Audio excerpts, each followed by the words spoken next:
आपको तो पता ही है, किसी भी देश की बात करें या भारत देश की बात करें, हर देश को बनाता है उस देश के नागरिक, उस देश का सिटीजन। चाहे उनमें डॉक्टर हों, इंजीनियर हों, टीचर्स हों, आईटी प्रोफेशनल्स हो, पॉलिटिशियन हो, लेकिन इन सब से अलग, इन सब से कई गुना अधिक दो ऐसे वर्ग हैं जिनका कंट्रीब्यूशन होता है in real sense ground level पे। ये दो वर्ग जो देश को बनाते हैं, संभाल के रखते हैं। और आसान भाषा में मैं इन्हें बोलता हूँ 2M। पहला M है मिलिट्री, यानी कि फौज। देश का जो नक्शा अभी आप देख रहे हैं वो नक्शा उनकी वजह से है। अब देश के अंदर के नक्शे की बात करते हैं। ये जो रेलवे लाइन देख रहे हैं, पटरियां देख रहे हैं, एयरपोर्ट देख रहे हैं, बिल्डिंग देख रहे हैं, जैसा भी ये देश दिख रहा है। अब आते हैं दूसरे एम पे। इसमें कंट्रीब्यूशन है मजदूर यानी कि लेबर का। लेकिन इन दोनों एम को संभालने के लिए एक तीसरे एम की जरूरत है जिसका नाम है मनी। बिना मनी के, बिना पैसे के क्या हाल हो सकता है। इनमें से एक एम का आपने देखा, पिछले 2 महीनों में 13 करोड़ मजदूर परिवार सड़क पे आ गए, बेरोजगार हो गए, लाखों मारे गए और अभी भी हाल बुरा है। अब हम बात करते हैं पहले एम की, यानी कि मिलिट्री की। एक इंपॉर्टेंट बात आपको बता दूं, देश का खर्चा मेडिकल से ज़्यादा, एजुकेशन से ज़्यादा, इंफ्रास्ट्रक्चर से ज़्यादा सिर्फ एक चीज़ में होता है किसी भी देश का खर्चा, खास तौर पे जब लड़ाई का मौसम हो, वो है सिक्योरिटी पे, वो है मिलिट्री पे। और अभी हालात ये हैं कि हमारे जो पड़ोसी देश हैं, चाइना, जहाँ पे लॉकडाउन सिर्फ 1 हफ्ते का हुआ था, वो भी वुहान में हुआ था। और दूसरा पड़ोसी देश पाकिस्तान, जहाँ पे कोई लॉकडाउन नहीं है। तो इन दोनों देशों की इकोनॉमी पूरे स्पीड पे है और दूसरी तरफ हमारी इकोनॉमी, हम लॉकडाउन 4 पे आ चुके हैं और हमारी इकोनॉमी थम सी गई है, थमी हुई है। ऐसे में कोई भी अगर इकोनॉमी को और गिराने की बात करता है, इकोनॉमी को क्रैश करने की बात करता है, तो एक तरह से वो देशद्रोह की बात करता है। सीधा इसका असर पड़ेगा मिलिट्री में। याद रखिए, हमारी जो आर्मी है, मिलिट्री है, वो हाथों से लड़ नहीं सकती, उनको औजार चाहिए और ये सबसे महंगा होता है, सबसे महंगा। तो ऑलरेडी जो क्रैश्ड इकोनॉमी है, इसको और क्रैश करना हम अफोर्ड कर ही नहीं सकते। यहाँ पे मैं एक मुश्किल सवाल पूछना चाहता हूँ। आने वाले दिनों में अगर मैं आपसे पूछूं, आप कैसा देखना चाहते हैं अपने आप को? कोरोना वायरस से मरना चाहेंगे ए, या फिर किसी और मुल्क के गुलाम बन के जीना चाहेंगे? मुझे ऐसा लगता है कि हम में से 140 करोड़ भारतीय सब के सब पहली वाले ऑप्शन को ही चाहेंगे, कोरोना वायरस से मरना ज़्यादा पसंद करेंगे। अब कोरोना वायरस की बात करते हैं। ये लॉकडाउन 4 क्यों, 3 क्यों था, 2 क्यों था, 1 क्यों था? इन सब का अगर निचोड़ करें तो निचोड़ है सिर्फ 2 ही बातें, 2 ही आंकड़े, एक तो डेथ और एक है केसेस। पहले डेथ की बात करते हैं।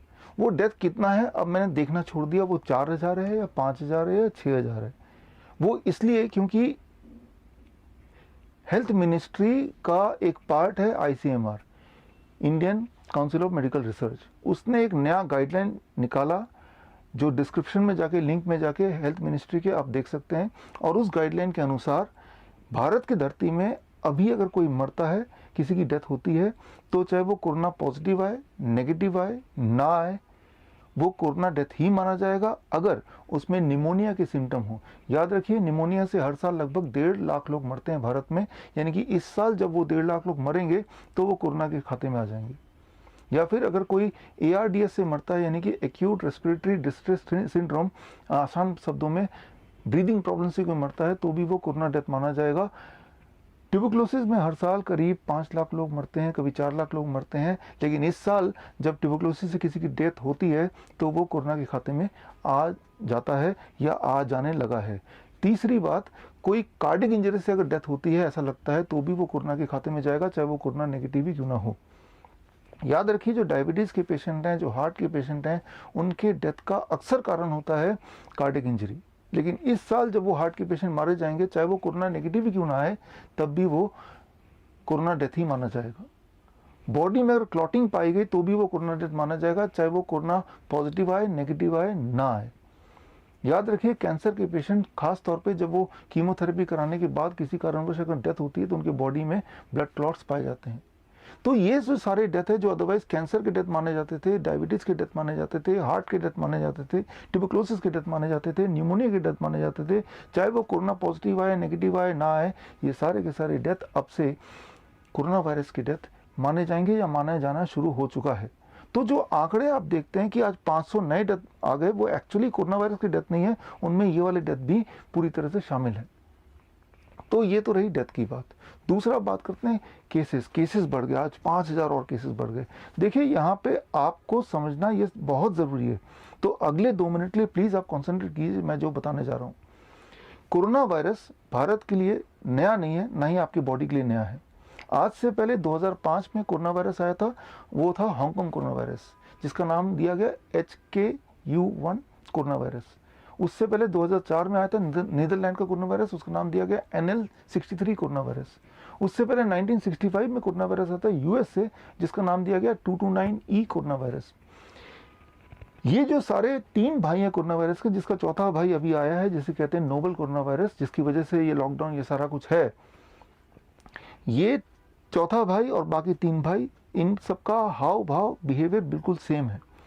कोई भी जो कोरोना वायरस है वो actually RNA strand influenza virus है, और ये वायरस की प्रवृत्ति ये है कि आएगा तो फैलेगा और लोगों के बॉडी में जाएगा, और कुछ सालों में पूरे दुनिया के करीब 70% लोगों तक पहुंचेगा, यही इसका टारगेट होता है।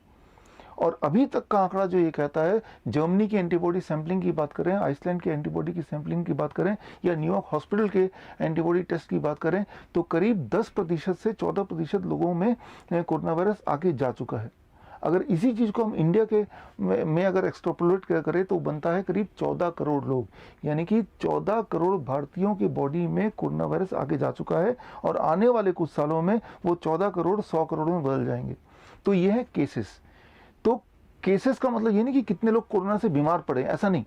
केसेस का मतलब कितने लोगों के बॉडी में कोरोना वायरस आया है, राइट। सो कितने लोगों के बॉडी में आया है, तो उसका रफ एस्टिमेशन तो करीब 14 करोड़ है। लेकिन अब भारत में क्या है कि हर दिन 1 लाख नए कोरोना टेस्ट होते हैं।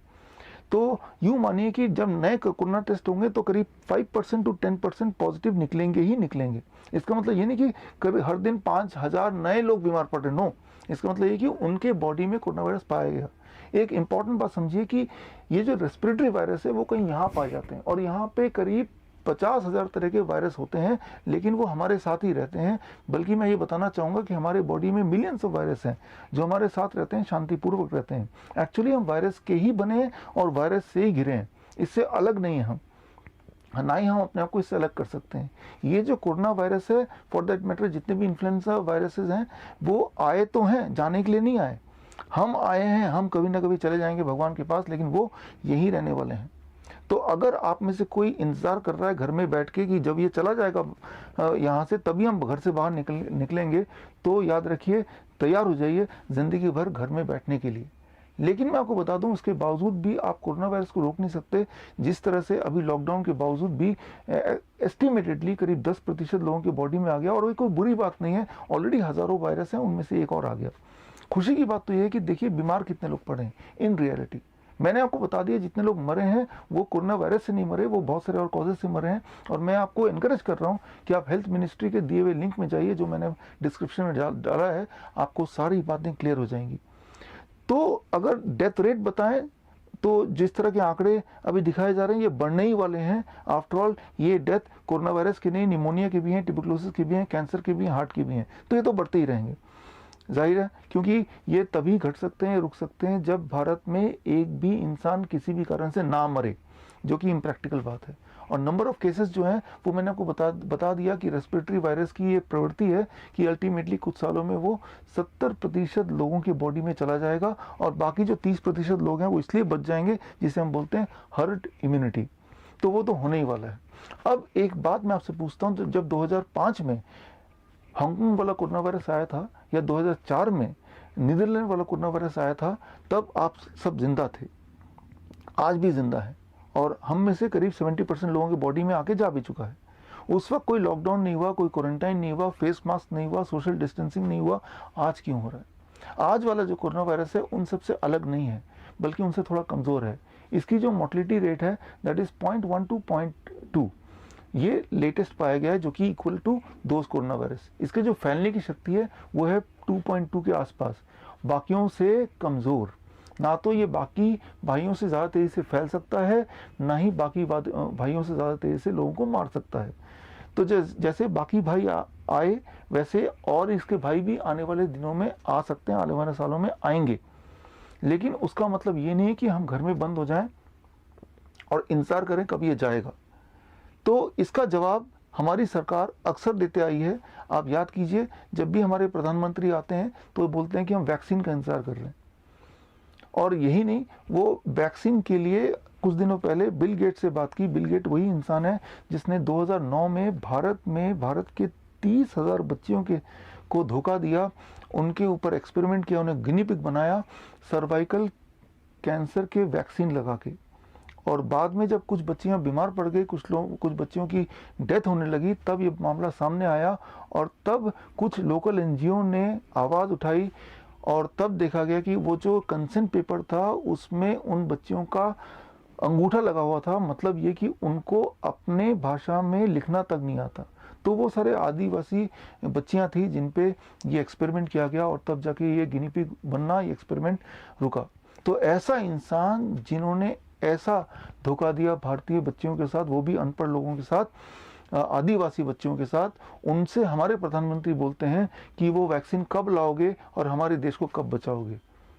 देखिए, मैं अगर आप पूछना चाहते हैं ये वैक्सीन कब आएगा, तो मैं बता दूं, ये कोरोना वायरस का वैक्सीन कभी नहीं आ सकता, क्योंकि कोरोना वायरस जो है वो आरएनए स्ट्रैंड इन्फ्लुएंजा वायरस है। और इसकी खासियत यह है कि ऐसे वायरस बहुत जल्दी म्यूटेट करते हैं। अभी तक 13-14 बार तो म्यूटेट ऑलरेडी कर चुके हैं आज की डेट तक। 13-14 बार म्यूटेट क्या होता है? म्यूटेट मतलब अपना भेष, रंग और भेष बदलना। मैं आपको आसान भाषा में समझाता हूँ इसका क्या इम्प्लीकेशन है। इमेजिन कीजिए, सामने से एक जंगली सुअर आ रहा है जो आपका दुश्मन, आपको खा जाएगा। आप उस सुअर से बचने के लिए एम करते, इशारा करते हैं बंदूक की गोली से, आप उसको मार डालेंगे। लेकिन जब तक मारने के लिए इशारा करते हैं तब वो सुअर म्यूटेट हो जाता है, मच्छर में कन्वर्ट हो जाता है। अब जिस बंदूक से आप सुअर को मारना चाहते हैं, उसी बंदूक से मच्छर नहीं मर सकता। मच्छर मारने के लिए तो एक इलेक्ट्रिक रैकेट का इंतजाम करेंगे। आप सोचेंगे इस मच्छर को एम करके मैं मार ही डालूंगा। लेकिन जब तक आप ये सोचते हैं तब तक वो मच्छर म्यूटेट हो जाता है, यानी कि अपना भेष बदल देता है, वो हाथी बन जाता है। तो जिस औजार से आप मच्छर को मारने वाले थे, वही औजार हाथी को मारने के काम नहीं आ सकता। इसे बोलते हैं म्यूटेट होना। और आप समझ सकते हैं कि कोरोना वायरस अब तक कम से कम 13-14 बार ऑलरेडी म्यूटेट हो चुका है। तो जब तक वो वैक्सीन आएगी तब तक हज़ारों बार म्यूटेट हो जाएगा। तो यानी कि वो वैक्सीन आएगी तो भी वो वर्थलेस ही होगा। लेकिन खेल शुरू हो जाएगा, वैक्सीन के नाम पे धंधा, एक बिजनेस शुरू हो जाएगा। इमेजिन कीजिए, 140 करोड़ भारतीय के लिए वैक्सीन, और वो भी इन्फ्लुएंजा वायरस का वैक्सीन का ट्रेंड ये है कि साल में एक बार लगाना पड़ता है। यानी सालों साल ये कितना बड़ा बिजनेस है, आप इमेजिन नहीं कर सकते। जबकि आरएनए वायरस के वैक्सीन बनते नहीं है, बन नहीं सकते। इसका मैं एक उदाहरण दूंगा। याद कीजिए, 1984 में पहली बार एचआईवी वायरस की बात हुई। एचआईवी वायरस, अभी 36 ईयर हो गए, एचआईवी वायरस का कोई वैक्सीन क्यों नहीं आया? सिंपल सा कारण है, एचआईवी भी एक आरएनए वायरस है। तो मैं ये बोलना चाहता हूँ कि आरएनए वायरस, खासतौर पे इन्फ्लुएंजा वाले आरएनए वायरस के वैक्सीन नहीं बन सकते, कारण आपके सामने है। तो इसका मतलब ये है कि जब तक वैक्सीन नहीं आएगा तब तक हम इंतजार करें कि कोरोना वायरस कब चला जाएगा। मैंने आपको बता दिया, ये कभी नहीं जाएगा, ये यहीं पे रहेगा। यानी कि आप हमेशा घर में दुबक के बंद होके बैठे रहिए। अब जो डर है कि इससे हम मर सकते हैं, देखिए इससे हम मर नहीं सकते हैं। मैंने आपको 26 तारीख में एक वीडियो में बताया था, कोविड-19 क्योर फाउंड। उसमें मैंने 2 विदेशी लोगों के, 2 कतार के एग्जाम्पल दिए कि 2 पेशेंट जिनको मैंने इलाज किया और 3 स्टेप डाइट किया, और उसके बाद वो कोविड-19 नेगेटिव आ गए। और उसके बाद मैंने 28 तारीख को, आज से 2 दिन पहले भी, इंदौर का उदाहरण देकर आपको बताया कि एक पेशेंट कोरोना पॉजिटिव से कोरोना नेगेटिव 5 दिन के अंदर आ गया by using the 3 step diet. तो वो जो 3 स्टेप डाइट है, आज की तारीख में देश विदेश में हज़ारों की तादाद में लोग, जब भी फ्लू होता है, चाहे वो इन्फ्लुएंजा हो, H1N1 हो या कोरोना वायरस हो, तब एकदम से वो 3 स्टेप डाइट पे जाते हैं। और वो सारी रिपोर्ट्स मैं इकट्ठा करता जा रहा हूँ। वो सारी रिपोर्ट्स बार बार यही बताती हैं कि नॉर्मली 3 से 5 दिन लगता है और सारे सिम्टम चले जाते हैं, और फिर जब टेस्ट करते हैं तो वो पॉजिटिव का नेगेटिव हो जाता है। तो मैं ये बोलना चाह रहा हूँ कि यहाँ पे कि क्वारंटाइन के 14 दिन की, 17 दिन की, 21 दिन की कोई आवश्यकता नहीं है। बहुत ज़्यादा हो तो आइसोलेशन की ज़रूरत ज़रूरत है तो वो भी 3-4 दिन की या 5 दिन की। तो ऐसे में प्रॉब्लम कहाँ पे है और डर कहाँ पे है और डर किस चीज़ का है? तो ये जो अगर डर है तो वो डर ये है कि आपको एक रॉन्ग मैसेज दिया जा रहा है। जितनी बार आप किसी को फ़ोन करना चाहते हैं तो पहले आपके कान में गूंजता है, कोरोना के बारे में गूंजता है कि आपको एहतियात बरतना है, आप मरने वाले हैं, वॉर लाइक सिचुएशन है। और वो बार बार जो चीज़ दिमाग में जाती है उससे इंसान, हमारे दिमाग बना ही ऐसा है कि चाहे वो सत्य हो या झूठ हो, उससे अक्सर हम डर ही जाते हैं। तो ऐसे में हमें क्या करना है? ऐसे में हमें वही करना है जिसका समय आ गया है, दैट इज़ कॉल्ड लॉकडाउन 5। ये लॉकडाउन 5 कैसा होगा? मेरी समझ से सिर्फ भारत देश के पास एक ही रास्ता है और वो है लॉकडाउन 5 का।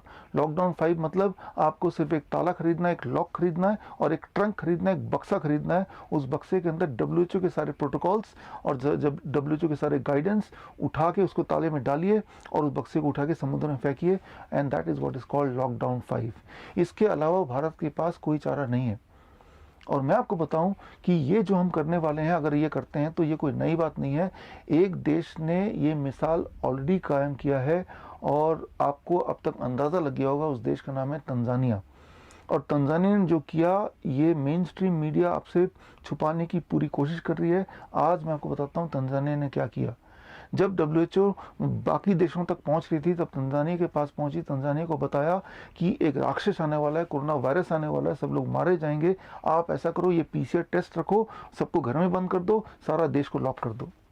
लेकिन तंजानिया के जो प्रेसिडेंट हैं वो कोई आम प्रेसिडेंट नहीं है, जॉन मैगुफुली।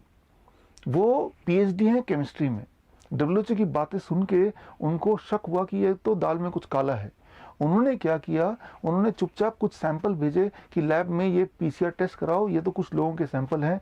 उनका नाम रख दिया, किसी का नाम एलिजाबेथ रख दिया, किसी का नाम जॉन रख दिया, अलग अलग नाम रख दिया, ह्यूमन नेम रख दिए, अलग अलग उम्र रख दिया, कोई फीमेल कोई मेल।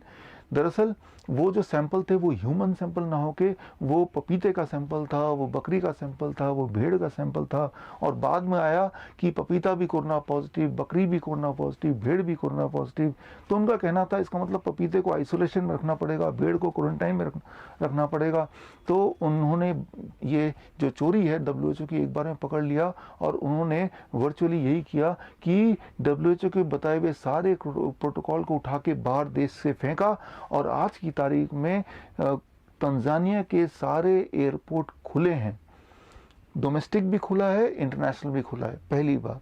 दूसरी बात, आज की तारीख में आज अगर आप चाहें तो इस वक्त आप उड़ के अगर तंजानिया पहुंचेंगे तो वहाँ कोई क्वारंटाइन नहीं होगा, कोई सोशल डिस्टेंसिंग नहीं होगा, आप चौंक जाएंगे। यहाँ तक कि मास्क लगाने पे भी प्रेसिडेंट ने बैन लगा दिया है। आपको मेरी बातों पे यकीन नहीं आएगा और मीडिया में ये न्यूज़ मिलेगा नहीं। इसीलिए मैंने संपर्क साधा सीधे तंजानिया में और वहाँ के रेजिडेंट, वहाँ के सिटीज़न इमैनुअल से मैंने बात की। इमैनुअल से सारी बात पूछी, इमैनुअल के माध्यम से मैंने वो शहर देखा। आप देखिए, आंखों देखी, अपने आंखों से, खुली आंखों से देखिए कि वहाँ पे तंजानिया में एक गरीब देश इस वक्त किस तरह से वो कोरोना से बाहर, कोरोना के एक्चुअली भय से बाहर आ गए। वहाँ पे ना तो सोशल डिस्टेंसिंग है, ना मास्किंग है, ना क्वारंटाइन है, ना आरटीपीसीआर टेस्ट है। वहाँ सब कुछ वैसे ही है जैसे 2019 में पूरे दुनिया में बिना कोरोना वायरस के जैसे दुनिया थी वैसे ही। अगर आप में से कुछ लोग ऐसे सोच रहे हैं कि वहाँ सोशल डिस्टेंसिंग नहीं है, क्वारंटाइन नहीं है, वहाँ पे कोई टेस्टिंग नहीं हो रही है, तो इसका मतलब वहाँ तो हज़ारों लोग कोरोना से मर रहे होंगे। मरने के आंकड़ा कितने हैं? तो वहाँ पे 6 करोड़ की पॉपुलेशन में जो टोटल कोरोना डेथ है वो है 21। मतलब हर 1 करोड़ में करीब 3 या 4 डेथ। तो यही सच्चाई है कोरोना की सच्चाई, जैसे कि कोरोना की बाकी भयों की सच्चाई है। तो अब मैं चाहूँगा कि आप अपनी आंखों से देखें तंजानिया इस वक्त कैसा है, और मुझे लगता है कि इंस्पिरेशन मिलेगी आप सबको, हम सबको। और हम चाहते हैं कि हमारा भारत का लॉकडाउन 5 भी तंजानिया से इंस्पायर्ड हो, तंजानिया मॉडल से इंस्पायर्ड हो। In Tanzania, we don't have that thing called lockdown. In Tanzania, we haven't experienced that. Since the outbreak of this pandemic, we haven't been under any kind of lockdown. Our daily routines continue as usual. There is no anything concerning lockdown. Though we have been hearing from other neighboring countries like Kenya, Rwanda, Uganda, and other African countries. But in Tanzania, we haven't been under any kind of what is called under lockdown. Okay, so now the international flight has started? Yeah, sure. We have already started. We opened up our international airport, and we are waiting for the tourist arrival in Tanzania. Actually, I think on the coming months. The ministry concerning tourism in Tanzania has announced that there is tourists who are coming from Turkey, I think, if I'm not mistaken. So they will be visiting Tanzania. So in Tanzania, everything is okay. The flights are now entering in your country as used to. Okay, so now if I want to come to Tanzania, will I be allowed to enter Tanzania? Yes, you'll be allowed to enter in Tanzania, and there is no anything concerning quarantine. You won't be in any kind of you won't be in any kind of those things concerning regarding quarantine. There is no quarantine in Tanzania. Once you come to Tanzania, we'll just be given, we'll take the normal precautions, and we'll keep on doing what we have come up with, you know. So you are most welcome to Tanzania. There is no anything concerning lockdown, and there is no quarantine. So once you come to Tanzania, you proceed with your normal things that brought you here. Oh, so you are saying that once I land in Tanzania, straight away from the airport, I can enter the city and I need not to stay in isolation, that is quarantine for few days. I can mix with the Tanzanian citizen and the situation is absolutely normal as it was few months back. That's what you are. Definitely, yeah, absolutely, yes. So this means you are also saying that right now the situation in the city is same as it was few months back. Am I right? Yes, very true. And people are still working as they used to. Nothing has changed so far. So we are still doing our normal things as we used to do before the pandemic.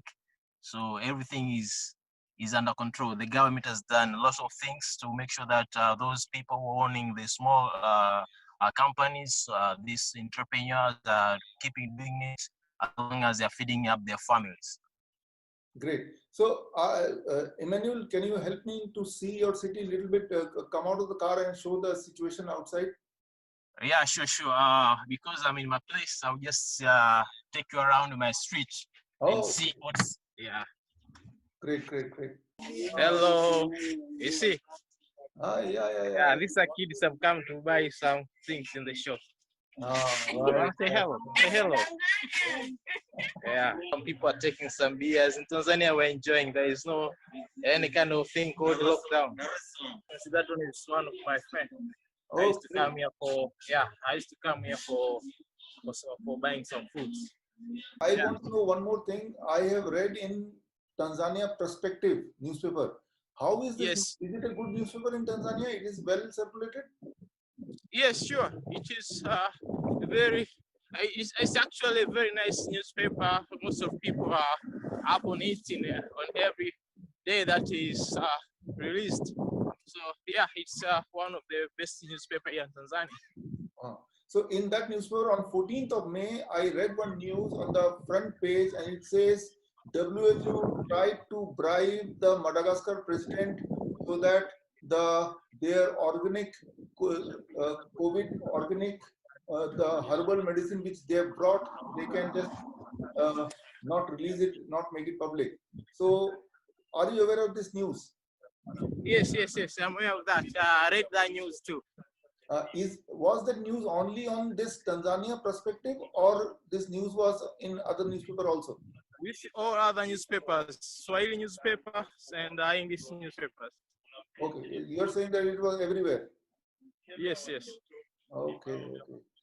Tomorrow I'm a business person. I'm also working on the information technology field. So yeah, I'm having my own company called Socobit Technology Company. We are also coming up with a very user-friendly application called Webo.